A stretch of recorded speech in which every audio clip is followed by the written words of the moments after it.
নমস্কার, আমি শুভজিৎ। অনেকদিন পর আজ আবার ফিরে এলাম এক নতুন অধ্যায় এবং নতুন এপিসোডের সিরিজ নিয়ে।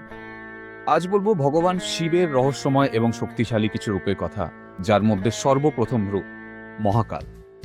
পুরাণে বলা হয়, প্রাচীন উজ্জয়িনী নগরে এক ভয়ঙ্কর অসুরের অত্যাচারে ঋষিমুনি ভক্তরা যখন অত্যন্ত কষ্টে পড়ে গেছিলেন, তখন তারা সবাই ভগবান শিবের কাছে প্রার্থনা করেন এবং তখন ভগবান শিব এক ভয়ঙ্কর জ্যোতির রূপে আবির্ভূত হন। সময়, মৃত্যু, ধ্বংসের অধিপতি রূপে তিনি প্রকাশ পান, যাকে মহাকাল বলা হয়। এই রূপে তিনি অসুরদের বিনাশ করে ভক্তদের রক্ষা করেন। তারপর ভক্তদের অনুরোধে উজ্জয়িনীতে জ্যোতির্লিঙ্গ রূপে স্থিত হন মহাকালেশ্বর। ভারতের মধ্যপ্রদেশের উজ্জয়িনীতে অবস্থিত মহাকালেশ্বর জ্যোতির্লিঙ্গ এটি 12 জ্যোতির্লিঙ্গের মধ্যে অন্যতম। এখানে প্রতিদিন ভোরে বিখ্যাত ভস্য আরতি হয়, যেখানে শিবকে শ্মশানের ভস্য দিয়ে আরতি করা হয়। এটি জীবন মৃত্যুর চক্রের প্রতীক।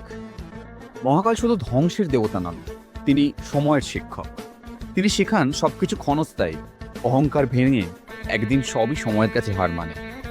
মহাশিবরাত্রি, শ্রাবণ মাস এবং সোমবারে মহাকালের বিশেষ পুজো হয়। উজ্জয়িনীর ভস্য আরতি ও শিবরাত্রির উৎসব বিশ্বজুড়ে বিখ্যাত। আবার ফিরব মহাদেবের আরেক অবতার নিয়ে। ততক্ষণ বলুন ওং মহাকালায় নমঃ, ওং নমঃ শিবায়, হর হর মহাদেব। দেখতে থাকুন the divine vision by Subhajit arts. ধন্যবাদ।